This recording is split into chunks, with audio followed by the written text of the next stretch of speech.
हाँ जी तो welcome back असां लाइव टीवी ते मित्रों असीं जा रहे हैं डसके क्यों जा रहे हैं की वजह की रीज़न है तुहानूं दसदे हां। तुसीं सबसक्राइब करो तो फेसबुक ते वीडियो नूं अगे शेयर करो।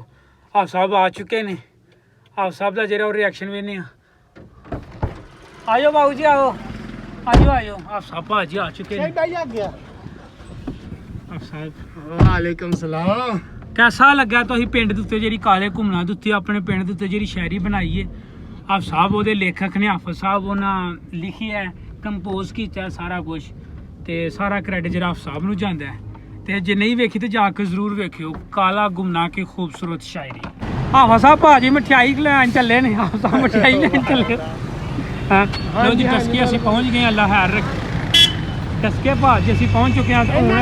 किसी ने खाधी है दसो सानू किसी ने क्या ही इन्हां दी मिठाई बहुत अच्छी है डसके दे विच ऐ उत्ते बाहरों इन्हां दी मिठाई बहुत ही मज़ेदार बहुत ही आला वे हुण अंदर मिठाई लेनी आ बड़ी मज़ेदार है। बाद वाली के नहीं है इन्हां दी अपनी इन्हां दी अपनी है। चेक करो साजी चेक कराया हूं थोड़ी जी।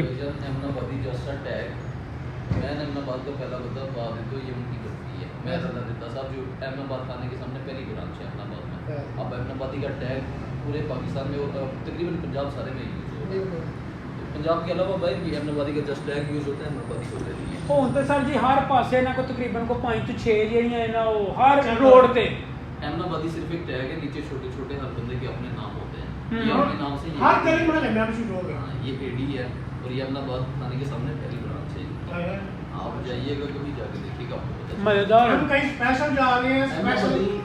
अक्सर ऐसे लोग भी हैं ना कि जो कमीशन पे बेचते हैं, जिनके पास माल आता है किसी से माल उठाते हैं परचेज करते हैं और आगे कमीशन पे रख के बेचते हैं। जैसे हम आपको प्रोवाइड कर रहे हैं 1300 में, ये वही रेट है जो अभी अपना बाद में चल रहा है। लेकिन जो कमीशन एजेंट बैठा होगा नहीं ये रेस्ट भी हो रहा है कि 1600 वो 1500 1600 अपना कमीशन रख के माल बिल्कुल बिल्कुल हमारे एरिया में जो है वो 1600 दे रही है।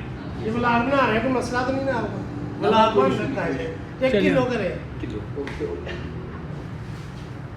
अच्छा व्लॉगिंग करते हैं। ਕਿਸੇ ਭਰਾ ਨੇ ਇੱਥੋਂ ਅੱਗੇ ਪਹਿਲਾਂ ਖਾਧੀ ਹੈ ਤੇ ਜ਼ਰੂਰ ਦੱਸੋ। ਅਸੀਂ ਬੜਾ ਨਾਂ ਸੁਣਿਆ ਸੀ ਇਹਨਾਂ ਦਾ, ਜਿੱਥੇ ਜਾ ਰਹੇ ਆ ਉਹਨਾਂ ਆਖਿਆ ਸੀ ਕਿ ਪੁੱਛਿਆ ਸੀ ਕੀ ਚਾਹੀਦਾ, ਉਹਨਾਂ ਕਿਹਾ ਕਿ ਬਰਫੀ ਲਿਆਉਣੀ ਹੈ ਤੇ ਫਿਰ ਤੁਸੀਂ ਇਹਨਾਂ ਦੀ ਏਡੀ ਵਾਲਿਆਂ ਦੀ ਲੈ ਕੇ ਇਹ ਜਿੰਨਾ ਸਾਨੂੰ ਆਖੇ ਉਹ ਕੁਵੈਤ ਵੀ ਲੈ ਕੇ ਜਾਂਦੇ ਨੇ, ਕੁਵੈਤ ਤੱਕ ਕੁਵੈਤ ਵੀ ਲੈ ਕੇ ਜਾਂਦੇ ਨੇ ਉਹ। फिर ठीक मैं तो हमें मैं क्या मतलब चल अहमदाबादी जो है ना, अहमदाबादी का जो ओरिजिन है वो इनसे है, अहमदाबादी बर्फी का। अब अहमदाबादी का टैग हर बंदा यूज़ कर रहा है और ये मशहूर हो जाने के बाद जैसे कि कोई चीज़ चल पड़े ना तो उसमें फिर कॉपी के लेकिन वो आ जाते हैं। कोई अगर जाए ना 10 में से कोई 1-2 ठीक होती है, उसका मतलब आप ਲਓ ਜੀ ਅਸੀਂ ਨਾ ਬਰਫੀ ਲਈ ਮੈਂ ਹਾਫਿਜ਼ ਨੂੰ ਆਖਿਆ ਹਾਫਿਜ਼ ਸਾਹਿਬ ਥੋੜੀ ਜਿਹੀ ਮੈਨੂੰ ਬਰਫੀ ਦੇ ਦਿਓ। ਹਾਫਿਜ਼ ਸਾਹਿਬ ਬਰਫੀ ਨਹੀਂ ਤਾਂ ਦਿੰਦੇ। ਉੱਥੇ ਖਾਧੀ ਹੈ, ਖਾ ਕੇ ਆਇਆ ਉੱਥੇ। ਭਾਜੀ ਮੌਤ ਦਾ ਸਫ਼ਰ ਕਰਨਾ ਹੈ ਤੇ ਇਹਦੇ ਤੇ ਬਾਈਓ ਹਾਂ ਜੇ ਤੇ ਮੌਤ ਦਾ ਸਫ਼ਰ ਕਰਨਾ ਹੈ ਨਾ ਤੇ ਫਿਰ ਉਹ ਗੁੱਜਰ ਤਿਆਰਾ ਵੀ ਉਹਦੇ ਤੇ ਬਾਈਓ ਇਹਦੇ ਤੇ ਡਰਾਈਵਰ ਵੇਖਿਆ ਤਾਂ ਰਾਜਾ ਬਸ ਹੋਲਾ ਭਾਜੀ ਜੇ ਤੇ ਇਹਨੇ ਟਾਈਮ ਚੁੱਕਣਾ ਨਾ ਤੇ ਫਿਰ ਇਹ ਤੁਹਾਨੂੰ ਘੱਟੋ ਘੱਟ ਵੀ ਨਾ 20-25 ਮਿੰਟਾਂ ਦੇ ਵਿੱਚ ਪਹੁੰਚਾ ਹੜੇਗਾ। ਕਾਮਸ਼ਾ ਮਕਾਨ ਤੋਂ ਬਾਅਦ ਅਸੀਂ ਆਪਣੀ ਫੇਵਰੇਟ ਜਗ੍ਹਾ ਤੇ ਆ ਗਏ ਹਾਂ ਪਲੇਟਰ ਖਾਨ। ਆਪ ਸਭ ਸਾਡੇ ਨਾਲ ਹਾਫਿਜ਼ ਸਾਹਿਬ ਫਸਟ ਐਕਸਪੀਰੀਅੰਸ ਜਿਹੜਾ ਉਹ ਨਾ ਕਰਨਗੇ। ਤੇ ਬੜਾ ਸੁਣਿਆ ਹਸਨ ਨੇ ਮੈਨੂੰ ਕਿਹਾ ਤੇ ਬਹੁਤ ਦਫਾ ਤੂੰ ਖਾਣਾ ਖਾਧਾ ਤੇ ਟਰਾਈ ਕਰਨ ਲੱਗੇ ਆ, ਤੁਹਾਡੇ ਨਾਲ ਸ਼ੇਅਰ ਕਰਾਂਗੇ ਕਿਹਦਾ ਇਹਨਾਂ ਦਾ ਖਾਣਾ ਹੈ। ਭਾਜੀ ਇਹਨਾਂ ਦਾ ਪਲੇਟਰ ਮਸਤ ਹੁੰਦਾ, ਕਮਾਲ ਹੁੰਦਾ, ਆਲਾ ਹੁੰਦਾ ਵੇ ਤੇ ਜਾ ਕੇ ਚੈੱਕ ਕਰਨੇ ਆ। ਇਹ ਚੀਜ਼ ਜਿਹੜੀ ਨੇ ਲਵਾਈ ਹੈ ਚੈੱਕ ਕਰ ਲਓ ਤੇ ਉਸ ਤੋਂ ਬਾਅਦ ਇਹ ਚੀਜ਼ ਲੈਮ ਚਾਂਪ। ਆਪ ਸਭ ਨੂੰ ਲੈਮ ਚਾਂਪ ਇਹਨਾਂ ਦੀ ਬਹੁਤ ਹੀ ਕਮਾਲ ਬਹੁਤ ਹੀ ਆਲਾ ਵੇ। ਜਿੰਨਾ ਤੁਸੀਂ ਖਾਓਗੇ ਨਾ ਮੇਰੀ ਗੱਲ ਸੁਣੋ, ਜਦੋਂ ਤੁਸੀਂ ਖਾਓਗੇ ਉਦੋਂ ਰਿਵਿਊ ਦੇਣੇ, ਫਿਲਹਾਲ ਰਿਵਿਊ ਨਹੀਂ ਮੈਂ ਦੇਣੇ। ਉਹਦਾ ਰਿਵਿਊ ਦੇਣਾ, ਮੈਂ ਆਰਡਰ ਤੇ ਰਿਵਿਊ ਦੇਵਾਂਗਾ ਠੀਕ ਹੈ ਕਿਉਂਕਿ ਫਸਟ ਜਿਹੜਾ ਇੰਪ੍ਰੈਸ਼ਨ ਔਰ ਲਾਸਟ ਇੰਪ੍ਰੈਸ਼ਨ। ਤੂੰ ਆਖਿਆ ਸੀ ਕਿ ਪਲੇਟਰ ਦੇ ਵਿੱਚ ਜਿਹੜਾ ਇਹਨਾਂ ਲੈਮ ਚਾਪਾ ਸਾਡੇ ਵਾਸਤੇ ਕਿੰਨਾ ਫੋਨ 3 ਲੈਮ ਚਾਪਾਂ ਪਹਿਲਾਂ ਆਖਿਆ ਸੀ ਪਰ ਯਾਰ ਉਹਨੇ ਕਹਿਣਾ ਬਹੁਤ ਪ੍ਰਾਈਸ ਵੀ ਤਾਂ ਹੈ। ਭਾਜੀ ਹੁਣ ਦੇਖੋ ਨਾ ਪੈਟਰੋਲ ਮਹਿੰਗਾ ਹੋਇਆ। ਲੋ ਜੀ ਪੈਟਰੋਲ ਦਾ ਜਿਹੜਾ ਅਸੀਂ ਸਵੇਰੇ ਸਵੇਰੇ ਰੋਣਾ ਰੋਣੇ ਆ ਨਾ, ਇੱਥੇ ਵੀ ਤੇ ਸਾਈਡ ਇਫੈਕਟ ਆਉਣ ਲੱਗ ਪਏ ਨੇ। ਮਾਸ਼ਾਅੱਲਾ ਜੀ ਆਰਡਰ ਸਾਡਾ ਆ ਚੁੱਕਿਆ ਵੇ।